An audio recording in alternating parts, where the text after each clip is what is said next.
बात बच्चों, आज का दिनांक है 8 अक्टूबर 2020 और दिन है हमारा गुरुवार। तो बच्चों, हमने पिछले सप्ताह को हमने हिंदी नहीं पढ़ा था, तो हमें हिंदी पढ़े हुए 1 वीक हो चुके हैं, 1 सप्ताह हो चुके हैं। तो आज हम हिंदी विषय सीखने वाले हैं हिंदी के बुक में। ओके, और हमारा लेसन नेम है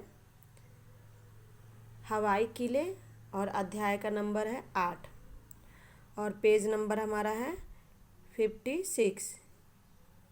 ओके स्टूडेंट्स, तो सबसे पहले जो हवाई किले अध्याय हमारा, उस अध्याय का हम शब्द देखते हैं, कठिन शब्द देखते हैं। ओके, तो बच्चों ये हमारा है शब्दार्थ। शब्दार्थ मतलब एक शब्द के अनेक शब्द। जैसे भिक्षा, भिक्षा मतलब क्या होता है? भीख, भीख मांगना। ओके, व्यतीत करना मतलब व्यतीत करना यानी बिताना। हंडिया, हंडिया मतलब हंडिया, हंडिया मतलब मिट्टी का बर्तन। ओके, मिट्टी का जो बर्तन होता है उसको हंडिया बोलते हैं। देखिए उस पर चंद्र बिंदु है, इसलिए ये न का मात्रा आता है। चूर चूर होना, चूर चूर होना यानी बिखर जाना। ओके, या नष्ट होना। फेरी लगाना, जगह जगह घूम घूम कर बेचना। फेरी लगाना जैसे होता है ना कि कोई फेरी वाला कोई फ्रूट्स या कुछ भी बेचने आता है तो हर जगह घूम घूम कर बेचता है, उसको हम क्या बोलते हैं? फेरी लगाना। कल्पना करना, कल्पना करना मतलब मन में ही कुछ कुछ बातें सोचना, कुछ अलग से चीज़ बनाना कि हम ऐसे करेंगे, चाहे ऐसे हम घूमने जाएंगे, तो वो हमारा क्या हुआ? कल्पना करना। मन ही मन कुछ सोचना या दिवा स्वप्न देखना। ओके, यानी कि दिन में ही सपना देखना।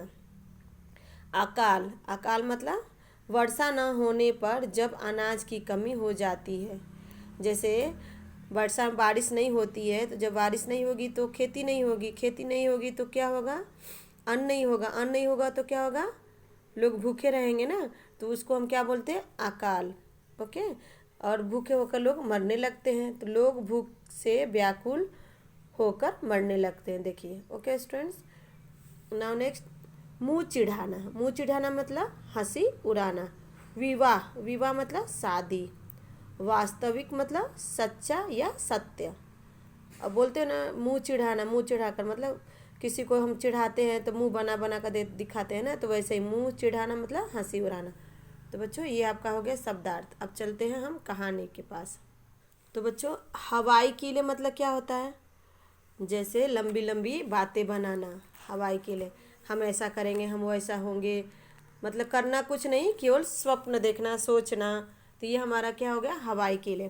तो चलो पहले मैं एक एक शब्द के पास अच्छे से फिंगर रखूँगी, आप लोग को भी वैसे ही बुक को पढ़ना है। बहुत पुरानी बात है, रामनगर गांव में रमेश नाम का एक शेख चिल्ली रहता था। वह आलसी, मूर्ख और कामचोर था। वह भिक्षा मांगकर अपना जीवन व्यतीत करता था, लेकिन वह अमीर बनने के सपने देखा करता था। एक दिन किसी ने भीख में एक मिट्टी की हांडिया भरकर आटा दे दिया। आज तक उसे किसी ने इतना अधिक आटा नहीं दिया था। इतना सारा आटा देखकर वह कल्पनाओं में खो गया।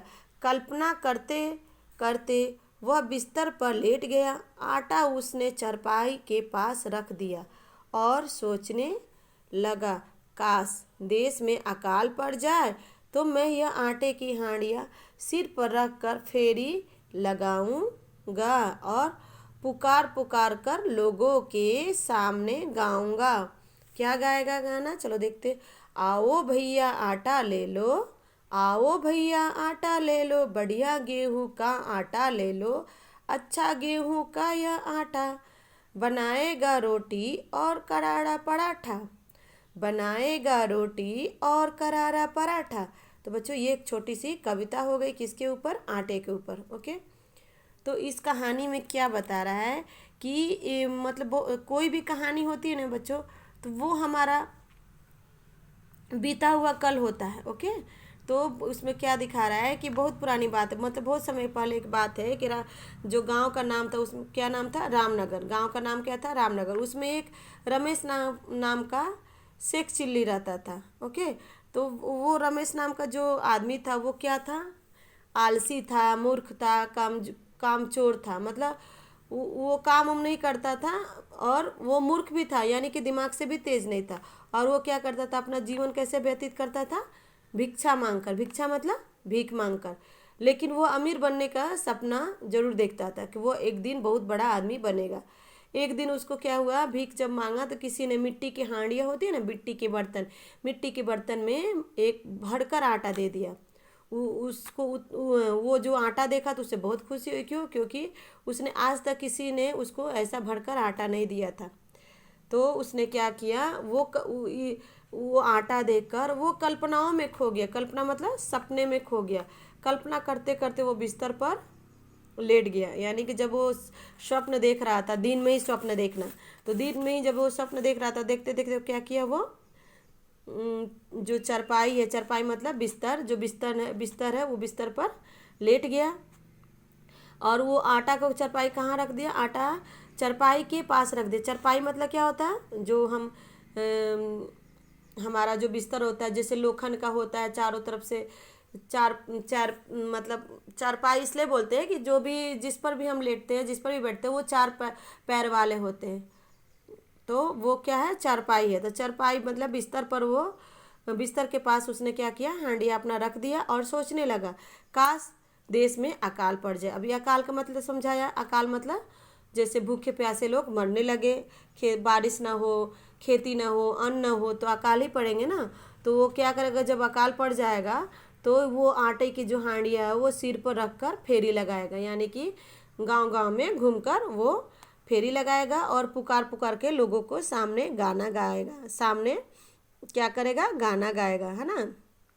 तो हमने ये कविता पढ़ा। ऐसे ही ये कविता आपको 4 लाइन का है, ये कविता आपको ऐसे ही लर्न करनी है। आओ भैया आटा ले लो, बढ़िया गेहूं का आटा ले लो, अच्छा गेहूं का यह आटा बनाएगा रोटी और करारा पराठा। तो ये छोटा सा कविता हुआ। तो चलो दूसरे पेज पर हम देखते हैं, 57 57 पेज नंबर।